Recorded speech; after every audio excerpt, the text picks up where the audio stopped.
people said, because the person that said it is thinking, that's not what I said and that's not what I meant. See, let me just tell you guys, white money is such a character. Oh my God, what was that look for? Like,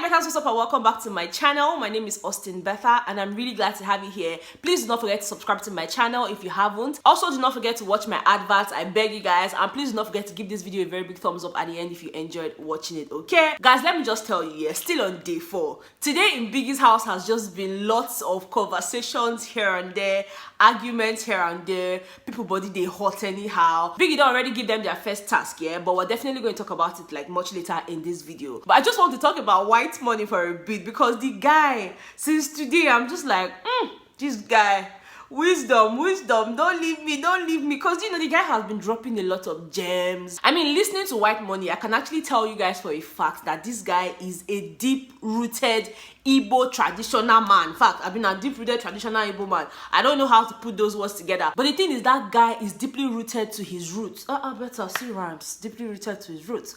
But yeah, you guys understand what I'm saying. He's an Igbo man and he is proud to be an Igbo man, and he's just someone who, you know, feels like, you know, we need to promote our cultures, we need to talk more about our cultures and our traditions and everything. You know, there were quite a number of conversations today that white money was involved in, and you know, in all those conversations, the guy always had something to say. You know, there was a point when they were talking about, you know, being an African child in an African home, and I was so interested in that topic because, again, it's just something that we all experience, and you know, we don't really get to talk about them as much. White money was saying something like, if you're from an African home, regardless of your culture, your tribe, you know, whatever state you're from, it's okay for you to still be in your parents' house at the age of 18 to 25. But then when you're 25, you definitely have to be a contributor to the house. It's not like you just be eating mommy thank you, daddy thank you every time. You're not gonna bring money for milk, you're not gonna bring money for sugar, but you go there, they drink tea morning, afternoon, night. That at that point, yeah, it becomes a problem because, I mean, you should be contributing as a child. And this thing he said, yeah, is very evident in a lot of homes. It's just that we don't get to talk about it as much. You know, if you're in your parents' house at the age of 25, 26, and you're contributing, nobody go talk. At the end of the month, or you just go to your mom and say, okay, mommy, see this 30k, see this 20k, even if not 10k. Okay, take, join this 10k to the money where they use go market, maybe you buy things for the house. There will be no problem. But you just did there, you know, they bring money come. What see they do for there? Now that time they go start to remind you, say your mates have started building mansions, your mates are working in Chevron, your mates are working there. You just there, they chop mommy thank you, you know, they do anything. Your mate, they useful to their family. You they useless. You know, so all of these things are quite evident, and it just actually made a lot of sense listening to him today. They also had a conversation about, you know, school having a moral impact on kids and all of that stuff. See, today, the conversations they had in Biggie's house were just very educative, and I know that a lot of people don't pay attention to all of these parts. If you never tell them, say, they done the knack, or they done the open duvet, or they done the touch, they're not go watch them. This video now, they feel no watch them because now important things are the talk. But if I just use title, maybe say, they done the knack. Come and see views now. Una like bad things. And not be only una. Me say I like them. But the thing is, we also need to pay attention to the very educative part of the show. Because a lot of people tend to tell me, oh, Betha, why are you always talking about this show? There's no educational value. They're not imparting anything. Blah, blah, blah, blah. Then they impart. These conversations where they get today now, they're not going to watch them. That's my problem. They will not watch it.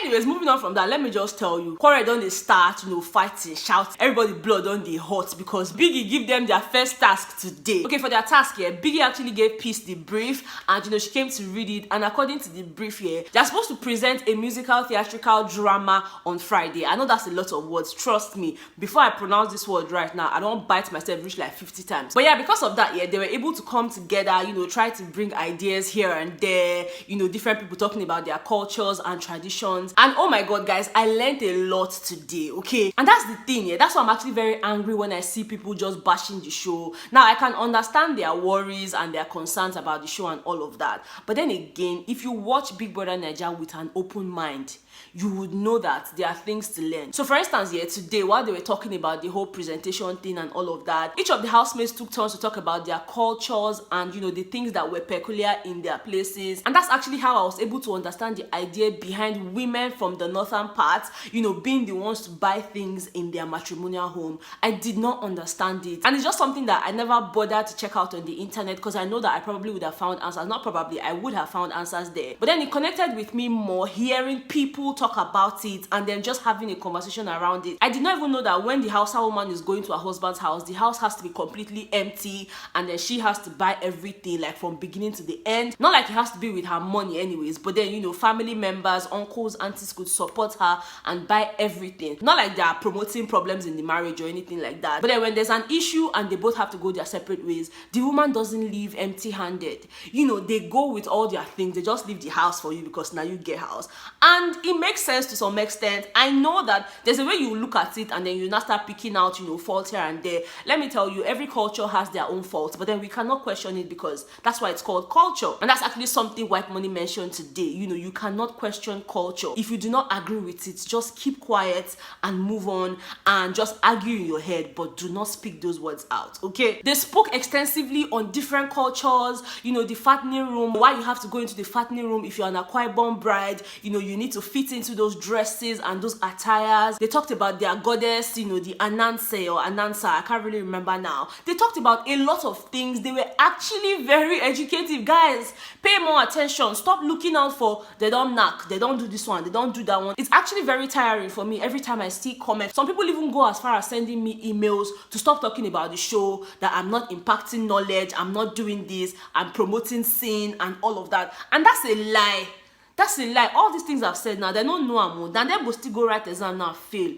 Olodo. Anyway, let's go back to the whole gbasgbos that I said happened in the house today. It wasn't like gbasgbos that anybody fought or anything, but there was like tension between Peace and Beatrice. Earlier today, they were all cracking their heads and everything. And I think Beatrice was asking Peace for batteries. She wanted to change her microphone batteries. And Peace is like, babe, relax, I didn't hear you. And it's almost like, wait till the apple. Which one be, babe, relax, I didn't hear you. I was just asking for batteries. And during the course of their brainstorming for their task, Peace took out time to apologize to Beatrice and apologize to the rest of the housemates. For her, it is not in her personality to be rude. She doesn't want to be rude to anybody, but she just wants them to understand that every time Biggie calls her in and gives her a brief, he also gives her the time frame for them to carry it out, and it would be nice for all of them to just work together. And to be honest, from what I've seen between yesterday night and today, I feel like Peace is doing a great job as the head of house. She's been able to coordinate the house well. There was even a time Biggie brought gloves for them to clean and everything. She's like, oh guys, the gloves are here, but then you guys can do it in the evening like we agreed.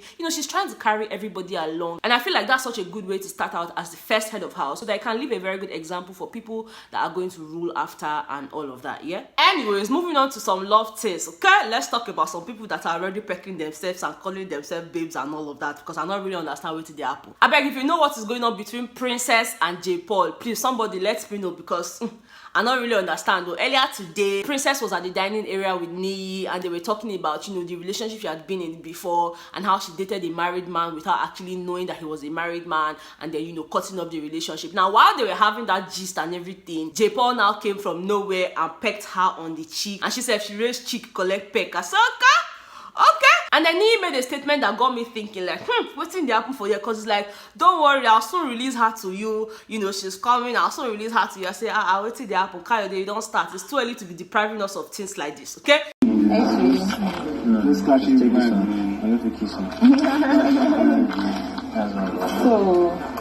you. No, I will soon release her to you. Baby girl.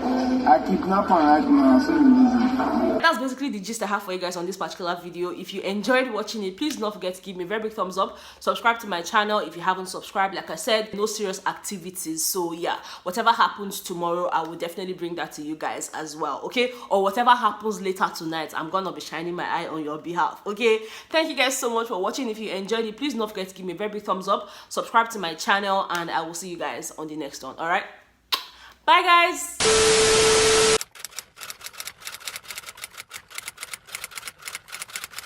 They're supposed to present a musical theatrical. They're supposed to present a music. They're supposed to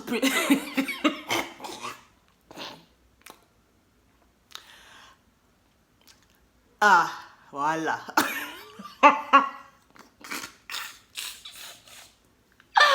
Voila for Amebo, but it's expensive for yeah. They are supposed to wait now. Oh God, which kind of wahala be this one?